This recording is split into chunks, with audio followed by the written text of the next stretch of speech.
A fjord on the western coast of Norway. 30 men on an open ship bound for Iceland. They have dried fish, weapons, timber, and tools. What they do not have enough of is the one thing that decides if any of them make it alive: water.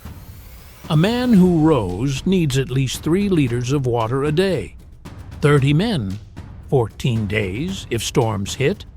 That is 1,200 liters of fresh water, stored in barrels that start rotting from the inside within days. When those barrels run low, nothing around them but ocean, not a mouthful safe to swallow. Viking crews sailed this route for 3 centuries. Storms, rough seas, navigation errors, the sagas describe all of it. But running out of drinking water? Almost never mentioned. They built a system that kept them alive on open ocean, frozen ground, and through winters where nothing flowed for months.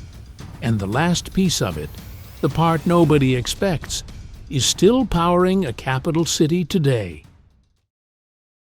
The water problem did not belong to the ocean alone. Think about what an average Norse farm needed every single day. A man doing hard labor burns through 4 liters. Women and children, at least 2. But people were not the only ones drinking. A dairy cow puts away 40 to 50 liters a day, and cattle were not optional. They produced the milk that became butter, cheese, and an entire food preservation system. A modest farm of 50 people with 20 cattle, a dozen sheep, and a handful of goats. The daily water demand crosses 1,000 liters easily. In summer, rivers handled this. In deep winter, those same rivers turned to stone. Rainfall dropped to nearly nothing. Daylight shrank to 4 or 5 hours across Scandinavia and Iceland. A January morning in Norway starts dark and ends dark. Everything between your farm and the nearest water source is frozen solid. Every liter had to be earned. And here is what makes the Viking achievement hit different. In 1740, Commodore George Anson of the British Royal Navy set out on a voyage around the world with 1,955 men. He returned with 145. 4 died from enemy fire. The rest from disease, most of it caused by contaminated water and diet. On his flagship, HMS Centurion, there were stretches where only 8 men could stand on their feet. This was not the Viking Age, this was the 18th century, 700 years later. The Vikings had cracked this problem centuries before. Not with rum, not with luck. From Hedeby in Denmark to Greenland, the archaeological record shows planned water engineering at every level. Wells built to last decades, fermented drinks that doubled as safe hydration, a coastal strategy that turned the North Atlantic into a chain of freshwater stops. None of this was accidental. Everything on a Viking ship sat exposed to the air. No sealed cargo hold. No compartments below deck. Water went into 2 types of containers, and the choice between them shows how carefully these crews thought ahead. On wider cargo vessels called nars, oak barrels were standard. Each stave was split along the grain with axes and wedges, never sawn, because split wood keeps its natural fiber intact and resists leaking. The staves were shaped, bent with heat, and bound with iron hoops. Seams were sealed with pine tar. A full barrel weighed roughly 70 kilograms. On a longship built for speed, that weight added up fast. So longship crews turned to the booker, a bag stitched from treated goatskin. Lighter, flexible enough to squeeze beneath rowing benches, and less likely to crack when the hull twisted in rough seas. The trade-off was taste. Saga-era Icelanders were not shy about complaining. But stored water, no matter the container, goes bad. The real reason Viking crews survived was not better barrels. It was a route strategy so precise, it turned the entire North Atlantic into a system of freshwater refills. Anyone who has spent time on a small boat in open water knows the instinct. You do not cross long stretches unless you have to. You watch the coast. You plan your stops. When you find fresh water, you fill everything you own. The distances confirm this. Norway to the Shetland Islands, roughly 165 nautical miles, about 28 hours of sailing. Shetland to the Faroe Islands, 161 miles, 27 hours. Faroe to Iceland, 230 miles, around 38 hours. Even the longest open ocean crossings around the Greenland coast and down to Newfoundland covered 700 to 800 miles and took 5 to 6 days. A modern sailor retracing the Viking route in 2016 confirmed it. No more than 6 days at sea between landfalls, ever. That changes the water math completely. A ship never needed to carry 2 weeks of water. It needed enough for 6 days at most. Every beaching was a reset. Some researchers argue this route pattern was mainly about safe navigation. Others believe freshwater resupply drove the route choices, that Viking expansion literally followed drinkable water. Both readings hold up. Which do you think shaped the map? A Viking vessel drew barely 1 meter of water. The crew could ride a tide straight onto any beach, any river mouth, any gravel shore. Woolen sails treated with animal fat could channel rain into open containers when angled right. And when rain fell during a landing, they collected that too. The water problem at sea was not solved with one trick. It was solved with a system, every piece supporting the next. Now it gets counterintuitive. The most dangerous liquid on a Viking ship was the one that looked cleanest, plain water. Sitting in a barrel, it turned into a breeding ground for bacteria within days. Green, cloudy, and genuinely hazardous. Fermented drinks did not carry this risk, and the Vikings loaded them in quantity. Not for pleasure, for survival. Ale production starts with boiling, and the way Vikings boiled water tells you something about their engineering instincts. They heated stones in a hearth fire until the rocks were almost glowing, then dropped them into wooden troughs filled with water. The thermal shock brought the liquid to a rapid boil. No need for metal pots. No need to hold a wooden vessel over open flame. Just stone, fire, and physics. That sustained heat killed virtually every pathogen in the water. The ale that followed was, in effect, sterilized hydration. No brewer knew the word microbiology. They just knew crews drinking ale got sick less often. Good enough reason to keep brewing. But ale was only part of the answer. The real revelation is mysa. When Scandinavian settlers made skyr, the thick fermented dairy food they carried to Iceland around 874 AD, a liquid remained after the solids were separated. That liquid, whey, was never treated as waste. It became the most widely consumed daily drink in Icelandic history. The standard recipe had its own name, Tolftar blanda, meaning the 12 blend, mixed 1 part misa with 11 parts water. The acidity dropped the pH low enough to stop bacterial growth cold. Tangy, light, easy to drink. Icelanders called it an unmatched thirst quencher for centuries. Norse settlers eventually carried this drink to Orkney and Shetland. It survived there under the local name Blond and appeared in Scots dictionaries for generations. This is the part that connects a Viking farm kitchen to a modern grocery shelf. If that kind of connection is why you are here, a like genuinely helps more people find this. What comes next deserves it. The Stong farmstead in southern Iceland was buried by a volcanic eruption in 1104, sometimes called the Pompeii of Iceland. When excavated, Large whey storage vats sat in the main living space, not tucked in a corner. Central, daily access, hydration infrastructure at the heart of the home. And the cycle behind it was ruthlessly efficient. One dairy cow produced milk. That milk became skyr, dense and high in protein. The leftover mysa became the household drink and doubled as a meat preservative where salt was scarce.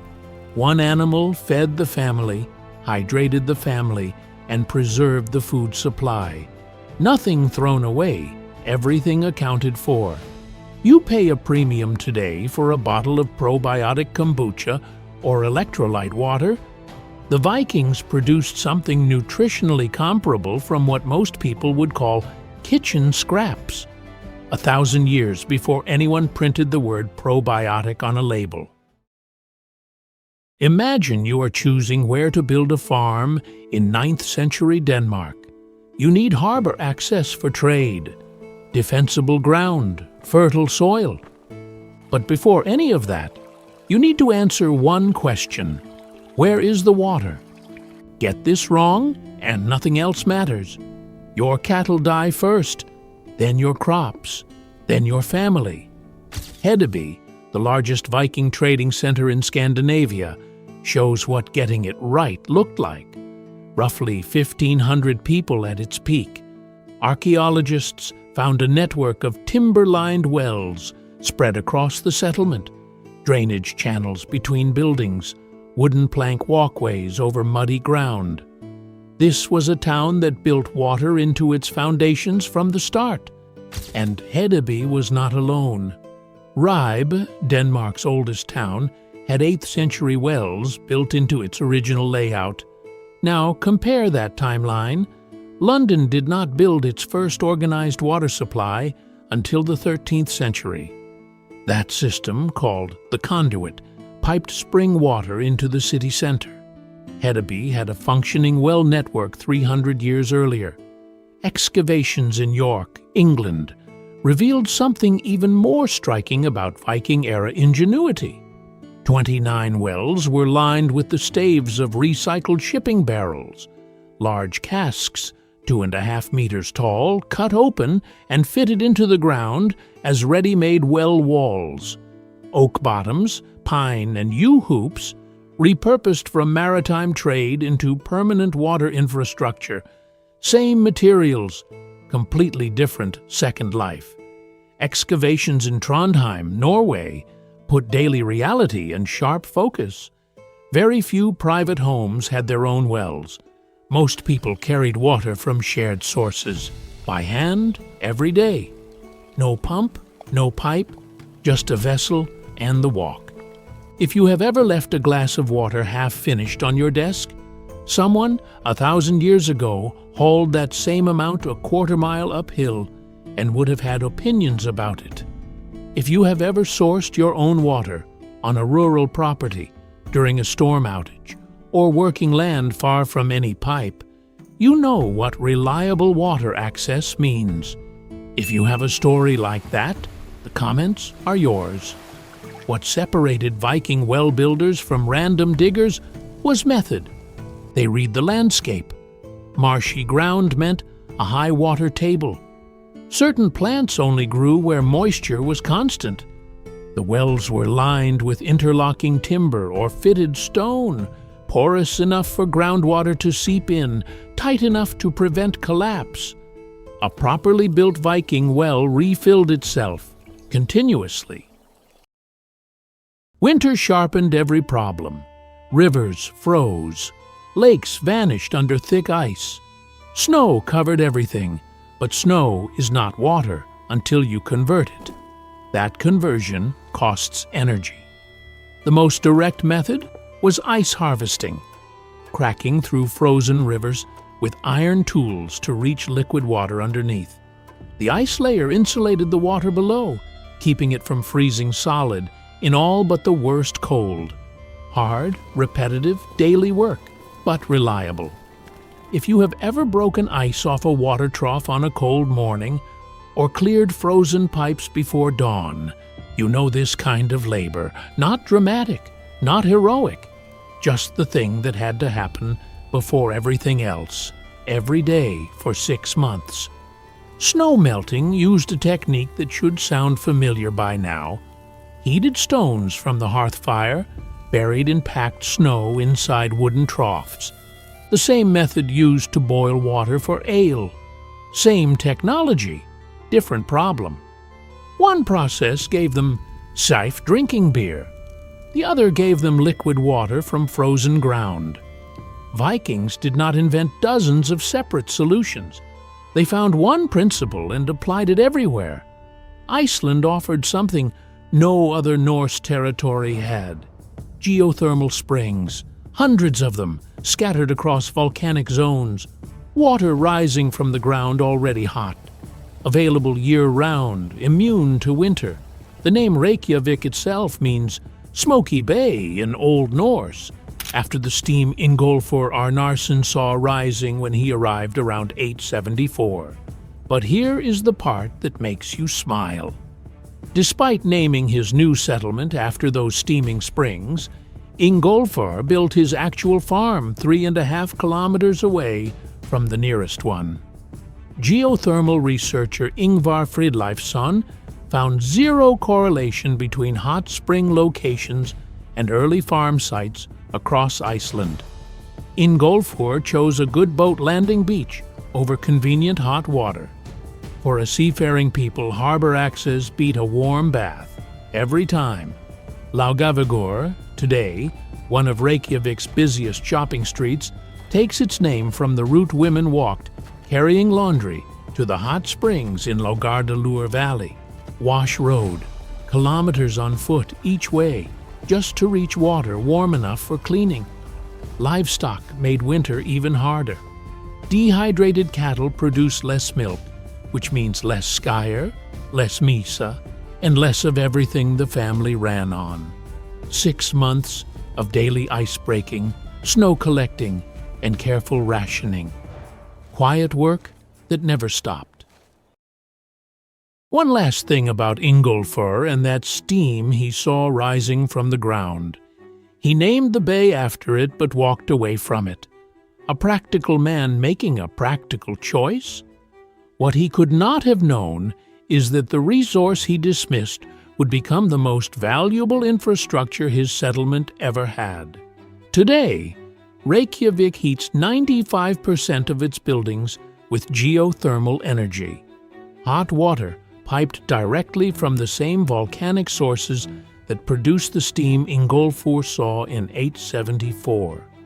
The city's entire heating grid runs on water that rises from the earth already hot. No fuel required, no emissions, no treatment plants. Think about that for a second. A Viking in the 9th century looked at steam rising from the ground and gave his settlement a name based on what he saw. 1,100 years later, 200,000 people live in that city, and their heating bills are among the lowest in Europe because of the same resource he noticed and walked past. Most infrastructure built 1,000 years ago is rubble. This one is still running, still heating homes, still proving that the most important engineering decisions are sometimes the ones nobody writes sagas about. Pull back far enough, and something emerges that most Viking histories never touch. Every ship that crossed the North Atlantic carried a water plan. Every settlement that survived past a single season sat on a reliable freshwater source. Every household that made it through an Icelandic winter ran a fermentation cycle turning raw milk into food, drink, and preservative at the same time. Nobody wrote epic poems about water. Swords got the sagas, sea battles got the glory. But water was underneath all of it, always was. Today, over 2 billion people lack reliable access to safe drinking water. Modern desalination costs hundreds of millions of dollars. Purification systems depend on chemical supply chains and electrical grids, and communities still struggle. 1,000 years ago, a culture with no chemistry and no pipelines manage this from Scandinavia to North America, with wells lined using recycled barrel staves, with fermentation knowledge passed from mother to daughter, with ships built to reach freshwater shores that deeper vessels could never touch, and with a heating resource spotted from a boat by a man who did not even stop for it, that still powers a capital city. If this kind of history, the quiet engineering behind how people actually survived, is what brings you here, subscribing means you will see what comes next. There is a lot more to uncover. They did not conquer water, they worked with it. Read the land, read the coast, read the seasons, and built systems around what they found. The wells still hold water. The fermentation still works. The geothermal grid still runs.